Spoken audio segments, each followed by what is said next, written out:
All right, Reggie. Well, the time has come.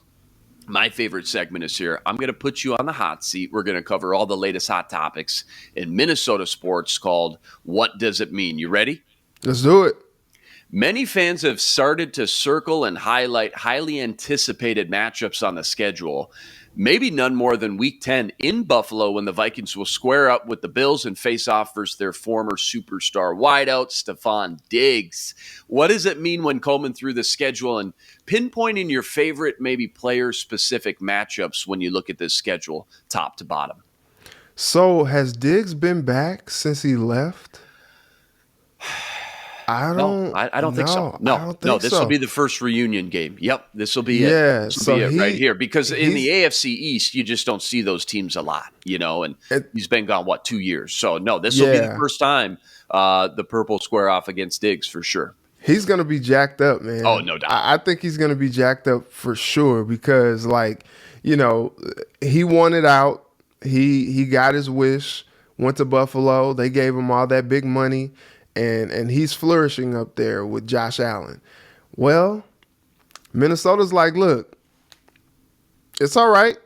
We drafted Justin Jefferson to be your replacement, and he's filled in supremely. He's been a dream. So it's just like, Stefon who? What happened? There always will be the Minnesota Miracle. So like he'll always have, a place in Vikings fans' hearts, but also they'll remember, how volatile he was, as a locker room guy, as a presence with the team, with this saga of does he want to be a Viking or does he not? That's the worst thing that fans really want, other than, if their team is going to move, but I won't go there. But that's one of the worst things that fans want to hear is, a guy that is not in, a guy that doesn't want to be, on your football team. And so, I'm sure he's going to be jacked up to like show and prove. And, I'm sure he's going to be talking a lot of trash and, all of that good stuff. But I'm excited to see that matchup because I think it should be exciting. And hopefully, all these people are picking the Bills to, be this team this year. Hopefully, we see a really good competitive game. And I think we would with everything that the Vikings are building. But that's going to be a fun matchup for sure. Yeah, the only other one that really pops out, Kirk Cousins going back to Washington. We play the Commanders Week 9. That'll You be like that? One. You like that? You like that game. Those are probably the two biggest ones, though. I know the Lions, they took Jameson Williams.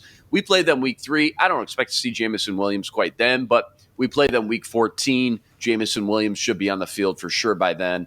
That'll be an intriguing kind of matchup game within the game. How about a rematch with the Cowboys? That game was awful. Yeah. They got beat by a backup quarterback that night. At home on Monday night, Sunday night, on national television. They got beat by a backup quarterback. That's on Halloween. Right. That's when, they talk about the writing on the wall for Mike Zimmer. That's when the pens started to come out and people started to sketch that out because that was towards the end of the year. Playoffs were on the line. Must-win game. Backup quarterback at home. Prime time. Lights are bright. Couldn't do it. Brutal. So Next we'll one see. up. They'll have Dak. Well, you would hope that they have Dak for that game next year, and so that Dallas defense was a lot better than anybody gave them credit for. It was. So I think that's going to be an interesting matchup as well because there's a lot of expectations for Dallas to be good again as well. This is going to be a tough schedule for the Vikings this season. Yeah, no easy game, no gimmies in the NFL. I don't care who you're playing, no gimmies whatsoever. Talk about that Cowboys defense. Micah Parsons, the reigning defensive rookie of the year coming out of Penn State, just a monster rookie season. He can follow that up with a good sophomore campaign. All right, next one up. NBA draft lottery took place last night, Reggie, and the Orlando Magic pulled the lucky rabbit out of the proverbial hat, winning the first overall pick, followed by the Thunder, Rockets, and Kings rounding out the top 4.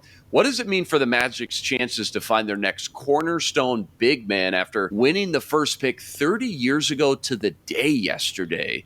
and then they ultimately drafted Shaquille O'Neal. There's a couple big, nice prospects coming out. I know Gonzaga's Chet Holmgren is being mocked as the number 1 overall pick right now, but you got Jabari Smith out of Auburn. Duke's got Banchero, who you probably saw during the Final Four run in March Madness. They've got some intriguing options. I think right now everybody's penciling in Chet Holmgren right now from Gonzaga. What do you think?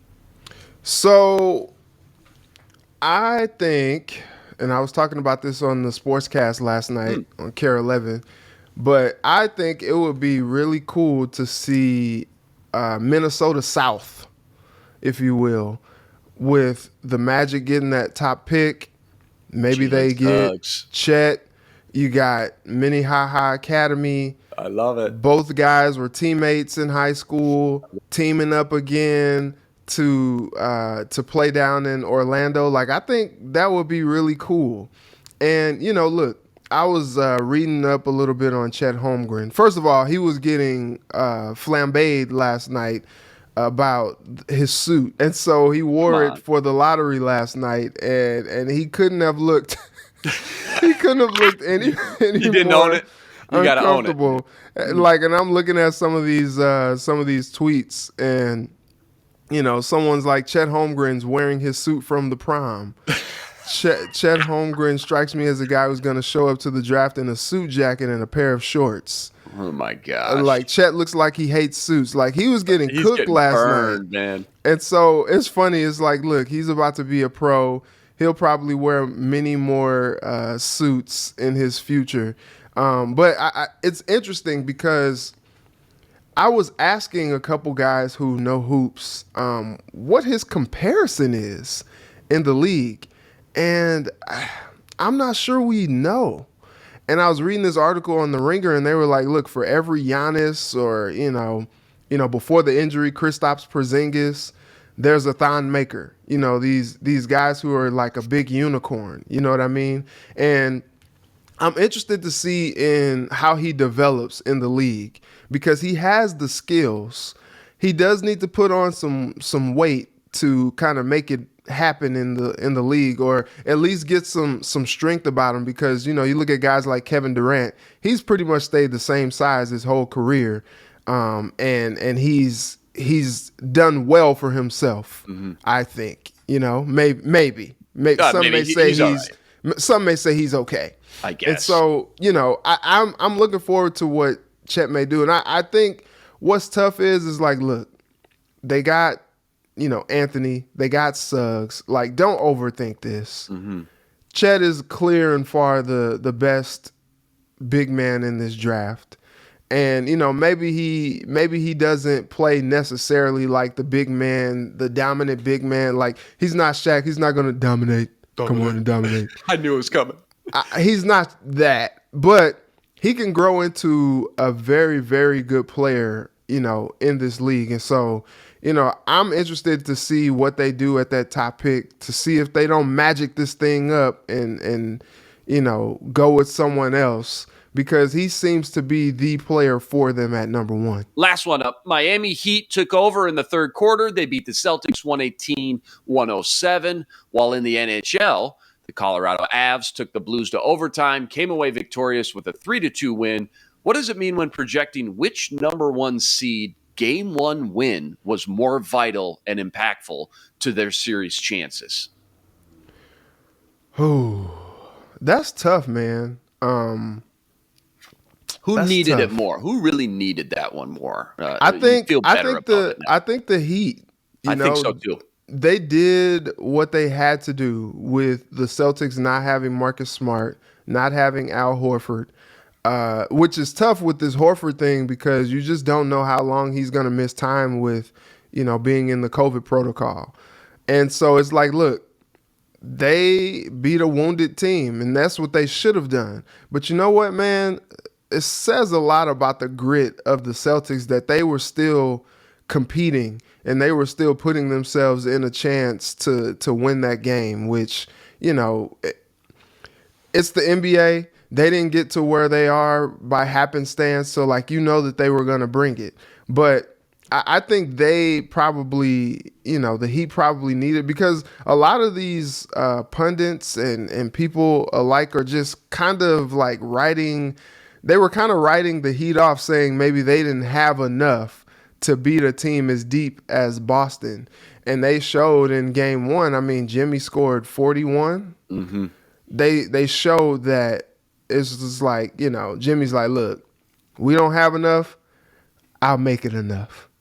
And so I think that's gonna be fun. And on the other side, that game between the Avalanche and the Blues, Ooh, like that's gonna be a series, man. Like I man. think that thing is gonna go 7. Yeah. And it's so funny because I was making jokes last night. The Blues scored first. I was like, I mean, it's just like I said.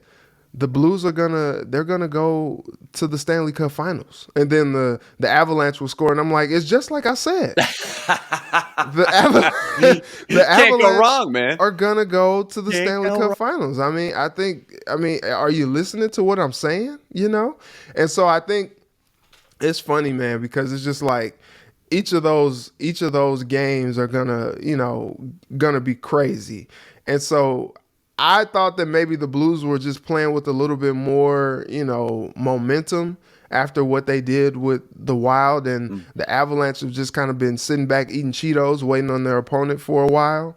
And no, they came out and did the daggone thing. And so that game was exciting. I think that's going to be a very, very exciting series on that side as well. But I think it meant a little bit more to the Heat. And just to pivot really quick, I know a lot of people were probably headed to bed or in bed at this point last night. But shout out to the Lynx. Let's go. Got it done. Look, it's funny because Coach Reeve has been kind of just trying to figure out rotations, figure out the right mix with this roster, and it seems to be that they have found something. Caleb McBride over in Turkey, balling. Gets on the plane, flies to Los Angeles, comes out and cooks the Sparks for 24 points. Sylvia's like, look, man, I've been putting the team on my back. Kayla came back off the plane like, I got you, sis. Like, let's go out here and do this. And so it's funny, so much was said about them being 0-4 last year. They started 0-4 this year, and now, the same thing happened. They picked up a win. That was a huge win, too, against the Sparks. The Sparks are no slouches, you know what I mean? Like, that team is stacked as well.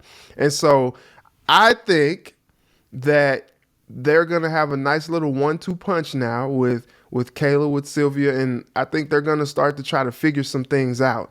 That was an encouraging game. They go to Las Vegas to play the Aces.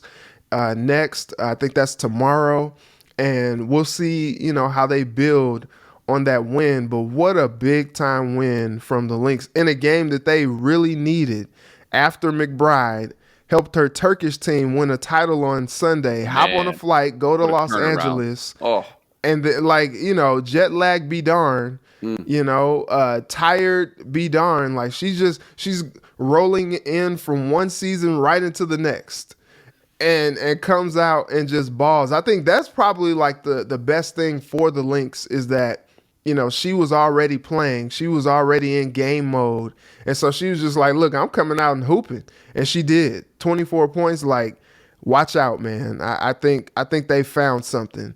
And that's exciting to see.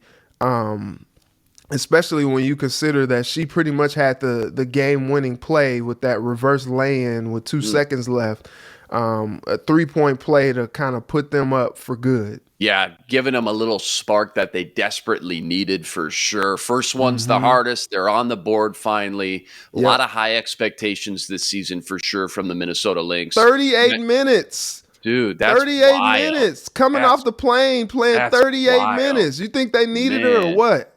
You think she caught a little cat nap in that plane ride on the way? Or was I she hope just so. Jacked up? Was she just jacked, man? Catch a nap now. Right. Either way, whatever she did, it worked. Copy and paste that routine for sure. Reggie and I will be breaking down more Minnesota Lynx as the season progresses. Reggie, you survived the gauntlet.